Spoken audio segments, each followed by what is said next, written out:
तीन ऐसे ethanol stocks जो आने वाले वक्त में 10 गुना या 20 गुना भी हो सकते हैं। देखिए, स्टॉक मार्केट में 20 से ज्यादा सेक्टर्स हैं, लेकिन क्या हर एक सेक्टर में पैसा बनता है?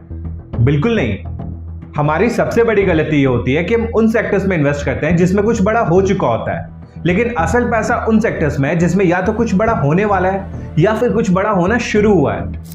मिस्टर पीयूष गोयल का कहना है कि इंडिया साल 2025 तक 20% इथेनॉल ब्लेंडेड पेट्रोल बेचने वाली है। हमारे प्राइम मिनिस्टर ने 11 स्टेट्स में ये 20% इथेनॉल ब्लेंडेड पेट्रोल शुरू भी कर दिया है। लेकिन सवाल ये उठता है कि आखिर गवर्नमेंट पेट्रोल में इथेनॉल का यूज क्यों कर रही है, और इस सेक्टर के वो कौन से तीन ऐसे स्टॉक्स हैं जो आने वाले वक्त में तबाही मचा सकते हैं। India has unveiled the world's first ever 100% ethanol fueled car. We have commenced the rollout of 20% ethanol blended petrol this year. 50 से 60 हजार करोड़ रुपए भारत सरकार की बचत हुई, तो देश में इथेनॉल की इकोनॉमी पेट्रोल को समाप्त करेगी। एथेनॉल ब्लेंडिंग को लेकर इस वक्त सबसे बड़ी खबर आ रही है। देश में एथेनॉल प्रोडक्शन बढ़ाने को लेकर सरकार ने एक बड़ा फैसला लिया है।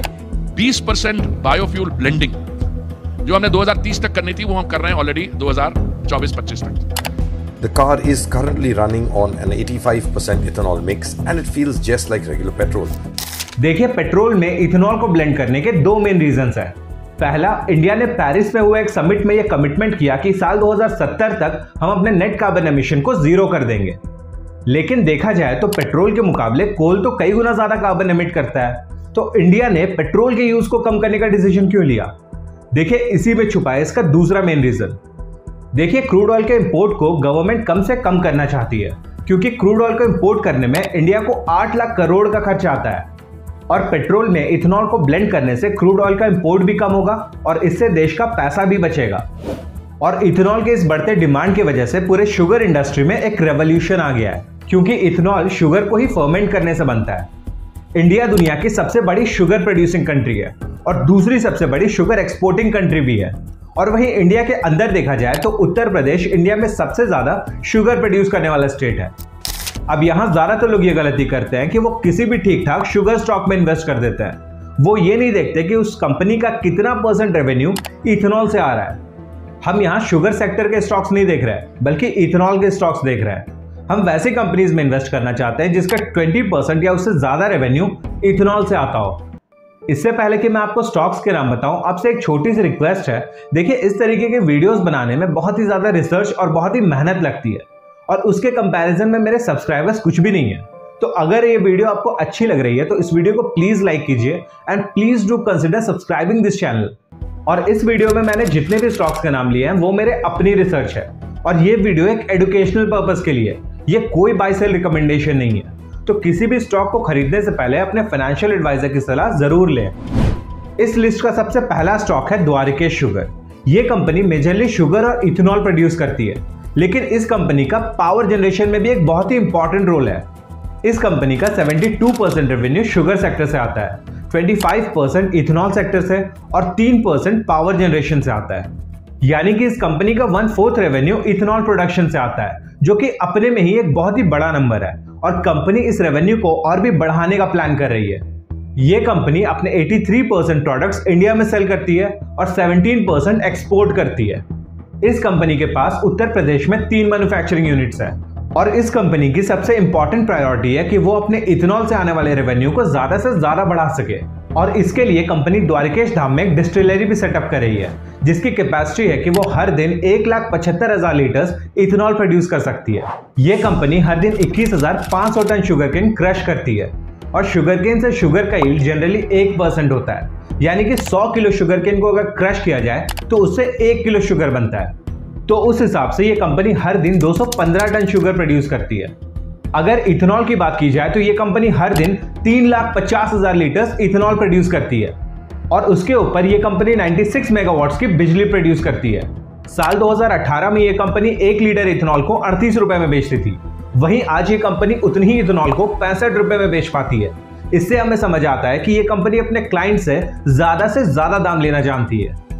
अगर हम इस कंपनी के फाइनेंशियल्स को देखें तो इसका 3 साल का सेल्स ग्रोथ 16% का है, इसके 3 साल का प्रॉफिट ग्रोथ 13% का है, और इसके 3 साल का ROE 19% का है। और ये सारे फिगर्स अपने इंडस्ट्री के हिसाब से एक बहुत ही अच्छे नंबर्स हैं।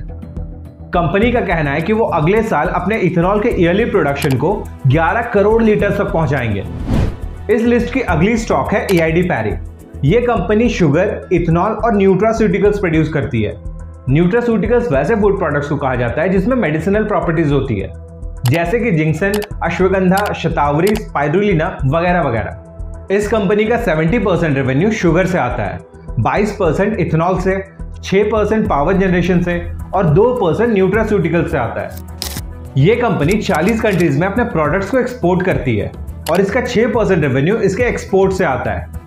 कंपनी के पास 6 मैन्युफैक्चरिंग यूनिट्स है, जिससे ये हर दिन 400 टन शुगर प्रोड्यूस करती है और इसके पास 5 डिस्टिलरीज है, जिससे ये हर दिन 4,17,000 लीटर इथेनॉल प्रोड्यूस करती है और उसके ऊपर से ये कंपनी 140 मेगावाट इलेक्ट्रिसिटी प्रोड्यूस करती है। कंपनी रिसेंटली हलियाल और नेरीकुप्पम में 2 डिस्टिलरीज बना रही है, जिससे ये हर दिन 1,65,000 लीटर इथेनॉल प्रोड्यूस करेगी और कंपनी का कहना है कि ये साल 2024 तक बनकर तैयार भी हो जाएंगी। आपको शायद पता नहीं होगा, बट ये कंपनी कोरोमंडल इंटरनेशनल की पेरेंट कंपनी है, जो बेसिकली बायो फर्टिलाइजर्स और बायो पेस्टिसाइड्स बनाती है। कंपनी के पास 4 R&D सेंटर्स हैं जो DSIR अप्रूव्ड हैं और ये कंपनी हर साल 6 करोड़ अपने R&D में खर्च करती है। करंटली इसके प्रमोटर्स के पास इसका 44.5% होल्डिंग है और FII इस कंपनी का 10% होल्ड करती है और वहीं DII इस कंपनी का 4.7% होल्ड करती है और पब्लिक के पास इसके 40% शेयर्स हैं।